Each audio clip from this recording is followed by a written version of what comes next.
रात के 10 बज चुके हैं और मैं हूं आप सभी का अपना शावेज मलिक और हाजिर हूं आप लोग के सामने फिर से एक क्राइम की कहानी को लेके, एक क्राइम की घटना को लेके। दोस्तों, बात करें आज की कहानी की उससे पहले कुछ औपचारिक बातें कर लेते हैं। कल मैं दिल्ली से आया था तो मैंने कल वीडियो बना दिया था, लेकिन आज इतनी ज़्यादा थकन है और सर्दी, ये सारी चीज़ें असर कर चुकी है, आवाज़ भी बदली हुई होगी। फिर मैंने सोचा कि चलो ठीक है, गैप मार देते हैं, लेकिन फिर सोचा अब व्यूवर्स बहुत ज़्यादा नाराज़ हो जाएंगे। ऑलरेडी मैं इतने सारे गैप कर रहा हूँ, इसके लिए मुझे मेरे व्यूवर्स माफ़ कर रहे हैं। और आज इंडिया और पाकिस्तान का मैच भी था, सोचा एक बार मैच देख लूँ। फिर सोचा कि अगर वीडियो नहीं बनाई तो दर्शक नाराज़ हो जाएंगे, मेरी फैमिली वाले नाराज़ हो जाएंगे। इसलिए आज की इस वीडियो में आवाज़, इन सारी चीज़ों से आप लोग कॉम्प्रोमाइज़ करिएगा, क्योंकि अगर कोई बाहर से आता है 2-4 दिन लंबा सफ़र कर कर तो फिर थकन, ये सारी चीज़ें हो ही जाती हैं।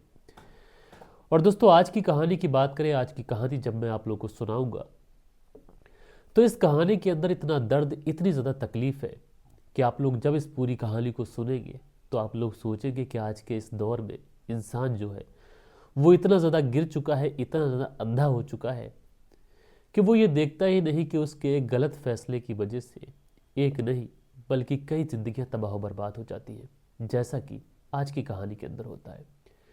तो ये पूरी कहानी सिलसिलेवार तरीके से दोस्तों मैं आप लोग को सुनाऊंगा। आप लोगों से रिक्वेस्ट है कि आप लोग वीडियो को अंत तक ज़रूर देखिएगा। बात करो दोस्तों आज की इस कहानी की, तो आज की इस कहानी की शुरुआत होती है उत्तर प्रदेश के आगरा से। और इसी आगरा के अंतर्गत एक थाना लगता है, एकता थाना। अच्छा, ये जो एकता थाना है, इसी एकता थाने के अंतर्गत एक गांव आता है, लोधई गांव। और इसी लोधई गांव के अंदर एक परिवार रहा करता है। इस परिवार में जो परिवार के मुखिया है उनका नाम है सुरेश चंद्र तोमर। जो सुरेश चंद्र तोमर हैं, इनकी फैमिली के अंदर इनकी पत्नी के अलावा इनके टोटल 6 बच्चे हैं, जिसमें 5 बेटियां और एक बेटा है। जो सुरेश चंद्र तोमर थे, शादी के बाद में जब उनको लगातार बेटियां होती हैं तो बड़ी मन्नतों के बाद में, बड़ी मुरादों के बाद में उनको आखिरकार एक बेटा पैदा होता है, जिसका नाम रखते हैं लवकेश। अच्छा, जो सुरेश चंद्र तोमर जी हैं, ये बेलगंज में नौकरी करते हैं, वहीं पर रहा करते हैं। जो बच्चे हैं यहीं पर परवरिश पा रहे। धीरे धीरे समय गुजरता है, समय गुजरने के साथ में अपने सारे बच्चों की शादी करते हैं।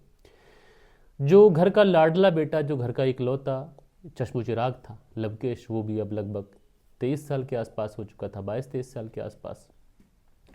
तो इसलिए सुरेश चंद्र तोमर भी सोचते हैं कि अब लवकेश की शादी भी करनी चाहिए। लिहाजा लवकेश के लिए लड़की देखना शुरू की जाती है। लवकेश के लिए लड़की देखना शुरू की जाती है और आखिरकार लवकेश को जो सहपार धौलपुर है राजस्थान में, वहाँ पर एक लड़की मिलती है जिसका नाम होता है गौरी। गौरी जो कि देखने में बेहद ही खूबसूरत थी, अच्छी थी, संवेदनशील लड़की थी, इसका नेचर भी अच्छा था, पढ़ी लिखी थी, इसलिए लवकेश के लिए गौरी पसंद आ जाती है। उसके बाद में रिश्ता तय हो जाता है, सारी चीज़ें फिक्स हो जाती है। समय के मुताबिक लवकेश की और गौरी की, इन दोनों की शादी हो जाती है।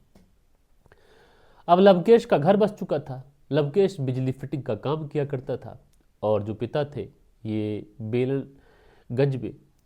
बेतलगंज में रहकर नौकरी किया करते थे और वहीं पर रहा करते थे। लवकेश अपनी पत्नी के साथ में अपने गांव जो लोधई है वहीं पर रहा करता है। लवकेश मेहनत मजदूरी करता है, जो बिजली का काम करता है उस बिजली के काम से ये अपना भरण पोषण करता है। उसके साथ में उसका एक चचेरा भाई भी है जिसका नाम होता है सुंदर, ये भी बिजली का काम किया करता है। दोनों भाई बिजली का काम किया करते हैं। धीरे धीरे वक्त गुजरता है, सारी चीज़ें बहुत एक्यूरेट तरीके से चल रही थी। जैसे जैसे समय गुजरता है, समय गुजरने के साथ में लवकेश और गौरी, इन दोनों को एक बेटा भी हो जाता है। अब परिवार के अंदर खुशियाँ आ चुकी थी, परिवार के अंदर किलकारियाँ गूंजने लगी थी, परिवार संपन्न हो चुका था, मुकम्मल हो चुका था। लेकिन इसी बीच में एक तारीख आती है, 10 फरवरी साल 2026। और ये 10 फरवरी साल 2026 सुबह का वक्त होता है और ये सुबह इस परिवार के लिए बेहद ही डरावनी थी। दरअसल 10 फरवरी साल 2026 को सुबह के तकरीबन 4 बजे के आसपास जो सुरेश चंद्र तोमर जी हैं, जो इस परिवार की मुखिया हैं, जो कि वेतनगंज में रहकर नौकरी करते हैं, सुबह के 4 बजे उनके फ़ोन की रिंग अचानक से बोलती है। अब जैसे ही सुबह के 4 बजे ये घर से फ़ोन पाते हैं, थोड़ा सा घबरा जाते हैं, फ़ोन पिक करते हैं और पूछते हैं क्या बात है, सब कुशल मंगल तो है। लेकिन दूसरी साइड से जो आवाज़ आती है वो बहुत ज़्यादा तकलीफ में थी, रोने वाली आवाज़ थी। और दूसरी साइड से बताया जाता है कि आपका जो बेटा है लवकेश, उसने अपने आप को फांसी के फंदे पर लटका दिया है। अब जैसे ही ये बात सुरेश चंद्र तोमर जी सुनते हैं, उनके तो पांव तले से ज़मीन खिसक जाती है, क्योंकि उनकी 5 बेटियों में वही बस इकलौता बेटा था जो बहुत ज़्यादा मन्नतों और बहुत ज़्यादा मुरादों के साथ पैदा हुआ था। लिहाजा बेचारे सुरेश चंद्र तोमर और बाकी के परिवार के जितने भी लोग थे सब आनन फानन में घर पहुंच जाते हैं। घर पहुंचने के बाद में जो लवकेश था उसकी डेड बॉडी को उतारा जाता है। परिवार वालों की सबकी सहमति के साथ में जो लवकेश था उसका अंतिम संस्कार कर दिया जाता है। लेकिन जो सुरेश चंद्र तोमर जी थे, उनके जहन में एक सवाल बहुत ज़्यादा परेशान कर रहा था उनको, और उनको ये परेशान कर रहा था कि आखिरकार उनका बेटा लवकेश किस बात से परेशान था। आखिर उसको परेशानी क्या थी, दिक्कत क्या थी। परिवार तो बिल्कुल संपन्न हो चुका था, शादी भी हो चुकी थी, पत्नी भी थी, बेटा भी था, काम भी ठीक ठाक चल रहा था। फिर ऐसी क्या मजबूरी, ऐसी क्या परेशानी थी कि लवकेश ने अपनी ज़िंदगी की लीला ही समाप्त कर ली। लिहाजा अगले दिन जो परिवार के लोग थे सोचते हैं लवकेश तो इस दुनिया से जा चुका है, इसलिए उसकी आत्मा को शांति मिल जाए, इसलिए घर पर हवन का प्रोग्राम रखते हैं। लेकिन दोस्तों, जब घर के अंदर हवन का प्रोग्राम रखा जाता है तो उसके बाद में जो गौरी होती है वो जिस तरीके से घर के अंदर घूम रही थी, जिस तरीके से कामकाज कर रही थी, उससे कहीं ना कहीं घर की महिलाओं को गौरी के ऊपर डाउट होता है। वो गौरी से बार बार सवाल करते हैं कि आखिरकार क्या कुछ हुआ था। गौरी वही बातें बताती है, लेकिन घर की महिलाओं को कहीं ना कहीं गौरी के चालो चलन, गौरी की बातों पर थोड़ा बहुत संदेह होने लगा था। इसलिए जो घर की महिलाएं होती हैं वो गौरी से कहती है कि देखो, सब कुछ सच सच बता दो, आखिरकार घर के अंदर क्या हुआ था, और अगर तुम नहीं बताओगी तो हम लोग फिर पुलिस को बुलाएंगे। अब जैसे ही ये बात गौरी सुनती है, गौरी घबरा जाती है। उसको लगता है कि ये क्या बातें होने लगी, अचानक से पुलिस को बताने की कहाँ से बात आने लगी। लिहाजा गौरी जो थी अब बातों ही बातों में कत्ल करने की बात कबूल कर लेती है। और जैसे ही कत्ल करने की बात कबूल करती है, परिवार में सनसनी फैल जाती है कि आखिरकार गौरी ये बोल क्या रही है।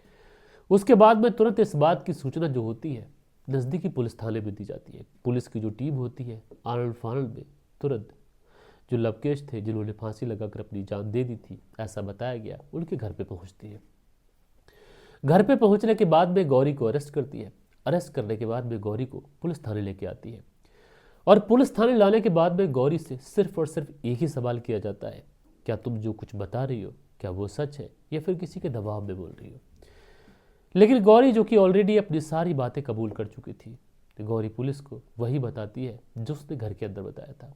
गौरी कहती है कि अपने पति का कत्ल मैंने ही किया है। लिहाजा पुलिस वाले अब ये पूछते हैं कि कत्ल क्यों किया है, क्या रीज़न है, और कत्ल क्या तुमने अकेले किया है या फिर तुम्हारे साथ में कोई था। तो गौरी कहती है कि मेरे साथ में मेरा चचेरा देवर, जिसका नाम है सुंदर, वो मौजूद था। अब जैसे ही सुंदर का नाम आता है तो पुलिस वाले अब गौरी और सुंदर की पूरी कहानी सुनना चाहते हैं। और जैसे ही पुलिस वाले गौरी से कहते हैं सब सच सच बता दो कि आखिरकार कत्ल करने के पीछे की बड़ी वजह क्या थी, तो जो गौरी होती है अब सिलसिलेवार तरीके से पूरी कहानी सुनाती है। लेकिन यकीनन दोस्तों, गौरी जब पूरी कहानी सुनाती है तो इस कहानी को सुनने के बाद में ऐसा कोई भी इंसान नहीं था जिसकी आंखों से आंसू ना जाए। दरअसल गौरी बताती है कि जब उसकी शादी लवकेश के साथ में हुई तो वो लवकेश के साथ में अच्छी खासी जिंदगी बिता रही थी। जो ससुर थे वो बाहर काम किया करते थे, तो घर पर लवकेश और गौरी ये दोनों अकेले ही रहा करते थे। लिहाजा लवकेश के साथ में उसका चचेरा भाई सुंदर भी काम किया करता था, बिजली फिटिंग का काम था। तो कई बार ऐसा होता कि सुंदर जो था चचेरा देवर, वो लवकेश के घर आया करता था चचेरा भाई, और इन्हीं बातों बातों में लवकेश की पत्नी गौरी और सुंदर, इन दोनों के बीच में नैन भटक शुरू हो जाता है। और जब इन दोनों के बीच में नैन भटक शुरू होता है, ये नैन भटक धीरे धीरे आगे बढ़ता है, और आगे बढ़ने के बाद में ये अवैध संबंधों का रूप ले लेता है। अब लवकेश काम के सिलसिले में जब कभी भी घर से बाहर जाता, गौरी तुरंत इसी सुंदर को बुला लेती और उसके साथ में शारीरिक संबंध बनाती। ये चीज़ें ऐसे ही चलती रहती है, और इस बारे में लवकेश को कानो कान खबर नहीं लगती है। और गौरी और सुंदर को भी ऐसा ही लग रहा था कि शायद इस बारे में कभी किसी को कुछ ना पता चले, और हम लोग जो कर रहे हैं वो ऐसे ही करते रहेंगे। लेकिन दोस्तों, बड़े बूढ़ों की एक कहावत है जो हमेशा मुझे याद आती है कि इश्क और मुश्क ये चीज़ें ऐसी होती हैं कि छुपाए छुप नहीं पाती। इंसान चाहे कितना ही छुपाने की कोशिश करे, कितना ही दबाने की कोशिश करे, ये चीज़ें बाहर निकल के आती हैं, और आखिरकार इस बारे में लवकेश को पता चल जाता है। जब लवकेश को यह पता चलता है कि उसकी पत्नी उसके ही सगे चचेरे भाई के साथ में आपत्तिजनक रिश्तों में है, तो वह इस बात का अपनी पत्नी के सामने विरोध करता है। पत्नी इनकार करती है, लेकिन अब जो लवकेश था अपनी पत्नी के ऊपर नजर रखना शुरू कर देता है। इसके बाद में तारीख आती है 9 फरवरी साल 2026, और इसी 9 फरवरी साल 2026 को लवकेश जब शाम का खाना खाकर सो जाता है, तो जो लवकेश की पत्नी गौरी थी, चूंकि वो सुंदर की मोहब्बत में कुछ इस तरीके से पागल हो चुकी थी कि वो उसके बिना एक पल भी नहीं रह सकती थी, इसलिए पति के सोते ही वो तुरंत सुंदर को कॉल कर देती है। कॉल करने के बाद में सुंदर को मिलने के लिए अपने ही घर पे बुला लेती है, और उसके बाद में ये दोनों एक दूसरे के साथ में इंटीमेट हो ही रहे होते हैं, फिजिकल हो ही रहे होते हैं कि उसी समय लवकेश की आंख खुल जाती है। और जैसे ही लवकेश अपनी पत्नी को अपने पास नहीं पाता है, वो घर में देखता है, तो देखता क्या है कि दूसरे कमरे के अंदर उसकी जो पत्नी है गौरी, वो उसके ही सगे चचेरे भाई के साथ में माहौल गर्म करे हुए है, और इस तरीके से वो अवैध संबंधों में एकदम से मगन है कि उसको पता ही नहीं है कि आखिरकार कौन देख रहा है और कौन नहीं देख रहा है। अब जैसे ही लवकेश अपनी पत्नी और अपने सगे चचेरे भाई को आपत्तिजनक हालत में देखता है, वो इस बात का विरोध करता है। अब गौरी और सुंदर इन दोनों को लग जाता है कि लवकेश ने सब कुछ देख लिया है, और हो सकता है कि कल को ये सारी बातें उन लोगों को बता दे, इसलिए गौरी और सुंदर तुरंत आगे बढ़ते हैं। आगे बढ़ने के बाद में लवकेश को कसकर पकड़ लेते हैं और वहीं पर बेड पर पटक देते हैं। उसके बाद में जो गौरी होती है लवकेश के हाथ और पांव दबाती है, और उसके बाद में जो सुंदर होता है लवकेश का गला दबाकर उसकी वहीं पर हत्या कर देता है। अब चूंकि हत्या हो चुकी थी, लेकिन ऐसे ही अगर डेड बॉडी किसी को मिलेगी तो लोग सवाल करेंगे, इसलिए ये लोग चुन्नी से लवकेश की डेड बॉडी को पंखे से टांग देते हैं। और उसके बाद में गौरी जो होती है वो सुबह को यानी दूसरे कमरे में सोने चले जाती है, और सुबह को नाटक के तहत बाहर निकलती है और चीखना चिल्लाना शुरू कर देती है। हालांकि घर के अंदर किसी को कालुकान खबर भी नहीं होती है, और घर वाले अंतिम संस्कार भी कर देते हैं। लेकिन कहीं ना कहीं हवन वाले दिन जो घर की महिलाएं थी उनको गौरी के ऊपर थोड़ा सा संदेह होता है, और जब वो गौरी से पूछताछ करती है, पुलिस बुलाने की धमकी देती है, तो आखिरकार गौरी अपनी सारी सच्चाई कबूल कर लेती है। लेकिन यकीन मानिए दोस्तों, जब गौरी पूरी कहानी सुनाती है तो हर कोई ये सुनने के बाद में हैरान था कि आखिरकार लवकेश अपने माता पिता का इकलौता बेटा था, और उसकी 5 बहनों का रो रो कर बुरा हाल है।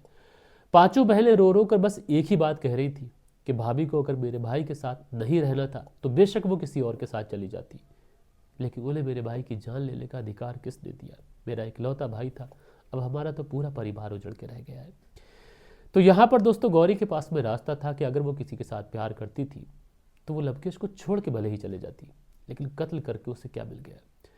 यहाँ पर गौरी ने ना कि एक परिवार उजाड़ दिया, बल्कि अपने बेटे को अनाथ कर दिया। अब वो आगे की जिंदगी जेल के अंदर गुजारेगी। जरा सोचिए दोस्तों, एक महिला है, हंसता खेलता परिवार है, महज चंद मिनटों की खुशी के लिए उसने पूरे परिवार को उजाड़ लिया। 5 बहनों का इकलौता भाई छीन लिया, अपने मासूम से बच्चे का बाप छीन लिया, और अपने सर से खुद अपना सुहाग जो है वो हटा के रख दिया। बहरहाल दोस्तों, आप लोग इस पूरी स्टोरी को किस तरीके से देखते हैं मुझे कमेंट्स करके जरूर से जरूर बताइएगा। और कल के दिन आप लोग के कुछ बेहतरीन से कमेंट्स भी थे, वक्त होता है कि आप लोगों के कमेंट्स पढ़ लिए जाएं। सो दोस्तों, कल के दिन जो आप लोगों के कुछ कमेंट्स थे, इसमें परवेज अहमद जी बहुत प्यारा सा कमेंट्स कर हमें संबोधित करते हैं, शुक्रिया। सचिन चौधरी जी भी बहुत सारे हार्ट्स बनाकर संबोधित करते हैं, शुक्रिया। धीरज सिंह लिखते हैं, भैया हमारे यहाँ के कानून बहुत बेकार है, 2-4 लोगों को तुरंत फांसी मिल जाए ना तो यकीनन ये घटनाएं कम हो जाए।